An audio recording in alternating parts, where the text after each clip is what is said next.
my queen and he will be my prince. And we will go to my land. So why you keep flashing that chain? It's like... I will give you and him one.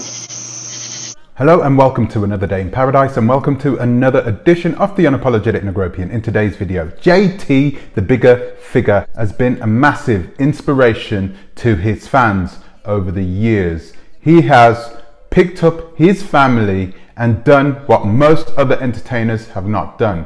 He's brought them over to Africa so his children can have a better start in life, so that they can grow up with people who look just like them in an environment which will give them added impetus to be successful. He has also humbled himself by becoming a servant of the one and only Allah, joining the ranks of the Nation of Islam. Now this is no joke. The Nation of Islam is an incredible organization in my eyes.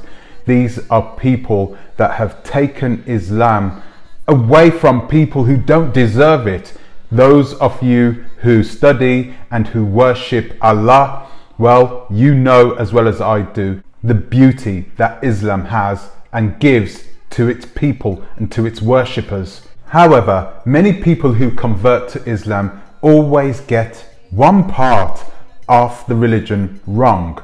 Which part is this? Well, we're going to go into that right now. But first, I'm going to ask you to please like, subscribe, share, click the bell notification, and please consider supporting the channel on our Patreon, link in the description. So, like I said in my last JT Bigger Figure video, JT Bigger Figure moved from the United States and went to Africa, Burkina Faso to be more precise. He brought his 5 children and his beautiful wife, Tisha Boo.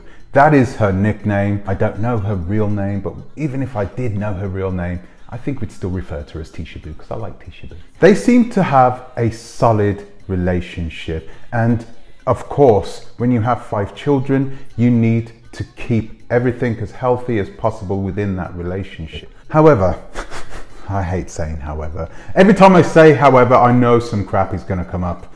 Anyway, so however, his wife has gone missing.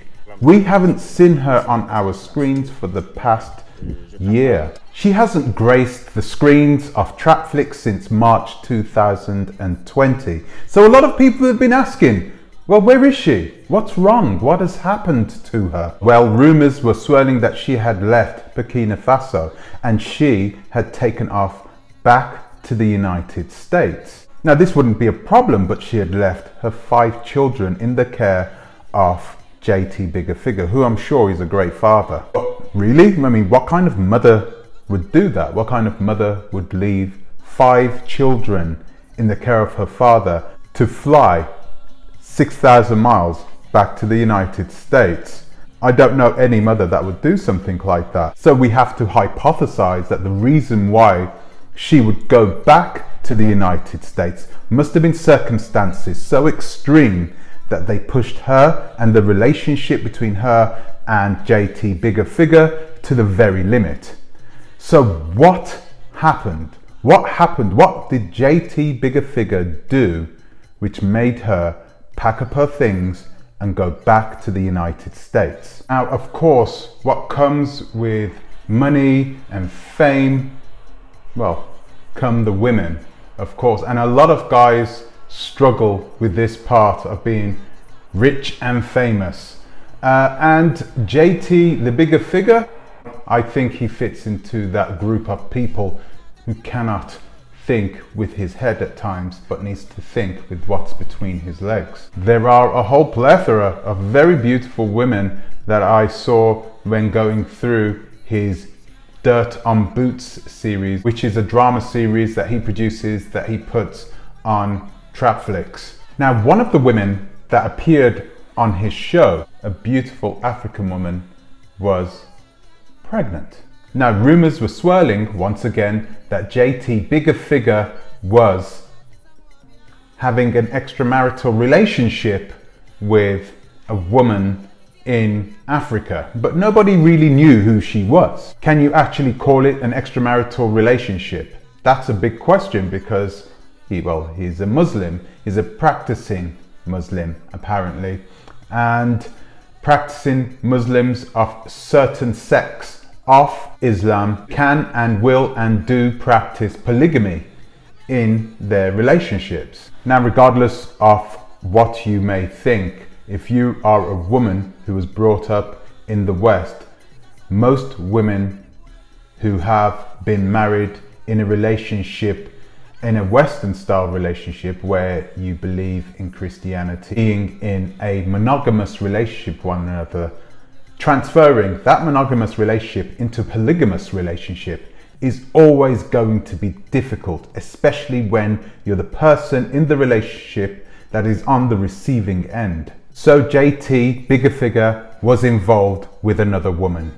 Okay, that kind of thing happens. When you are in a partnership like that and your man does something like that and you are a woman in this monogamous relationship, how are you going to feel?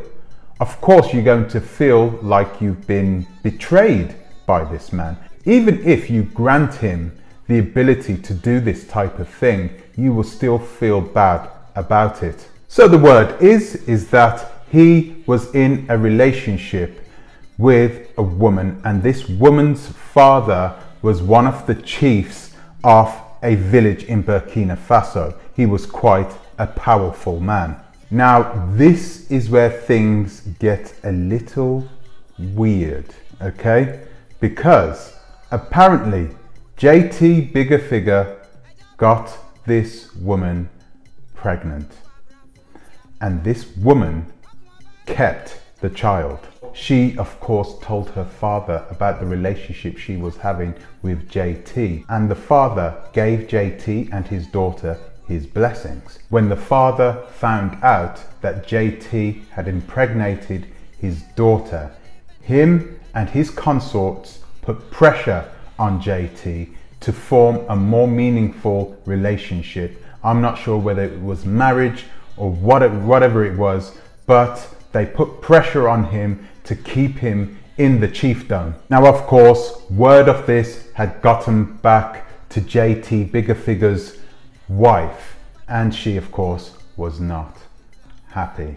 Now, I don't know the exact details of this, but we can deduce that she left Africa for this specific reason, because JT had gotten another woman pregnant. JT was in an impossible situation. He couldn't go anywhere. They wouldn't let him leave. Not really leave. He couldn't do that. Not only would he lose his face, but it'd be dangerous for him to do that. This is Burkina Faso. People disappear all the time. Even big time gangsters from California, they ghost them. No problem. And you'll never find the body. So, what was JT to do in this situation? He was stuck in a very difficult position. He had no way of getting himself out of Burkina Faso. That was until this happened. Well, if you do something in Africa, they'll do the same thing to you out here. You can, no, not the dreads, not the bald head, the one with the beard. It's a picture on, they got his picture. I don't even know how they got his picture there. They got 2 pictures of him. Or 3 weeks ago, we had a meeting, and in the meeting, Bucharest said, I want to get with everybody because, you know, I want to make sure that everybody know the do's and don'ts, because we don't want to mess Bucharest's name up. That's why I requested the meeting too. I say, look, we need to have a meeting because this guy is with some guys that he met at the airport doing God knows what. He talking about, yeah, they some real niggas, and you know, all, well, long story short, at this meeting, a day or 2 before that, the guys he was with, the military killed them in front of witnesses. Thousands of people was out there. What he did, he asked to get shot. Like I said last week, he got into hot water when this gentleman came over from the United States to buy land from him and consequently got himself killed by the armed forces in Burkina Faso. JT used this reason as an excuse to leave town until the dust had settled. However, he had no plans of coming back. He didn't want to leave and go back to the United States of America. So he packed up his stuff and took his family and shipped them virtually halfway around the world, from Burkina Faso over to Kenya. That's a sad story because we have a beautiful family like JT's. Now we have one child that was conceived out of wedlock, and we have a person like JT giving empty promises to this woman and her father, and now running away from Burkina Faso, leaving his responsibilities once again and resettling in Kenya. This person has no integrity whatsoever, and I'd be extremely surprised if he even goes back to Burkina Faso ever again. Once again, guys, there is more proof coming out of the woodwork that this is not a man that you can trust, especially when it comes to business. So like I said in the last video, keep a wide berth, and whatever you do, do not send money to this man. He is a cheat, he is a liar, and his word means nothing. And lastly, guys, all because you are a Muslim and you are married to a woman, it doesn't mean you have to go out and have sex with other women. That was not what that law was written for. That law was written so that men could give more than one woman the ability to thrive in life. That's what it was. It's a very sexist law, okay? But that's what it was written. It was written because back in those days, it was vastly more difficult for a woman to make it and survive.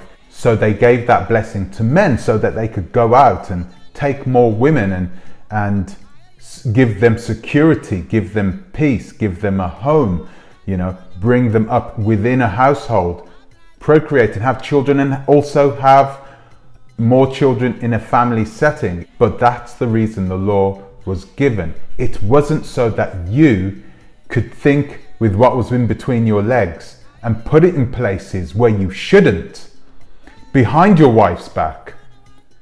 That is wrong.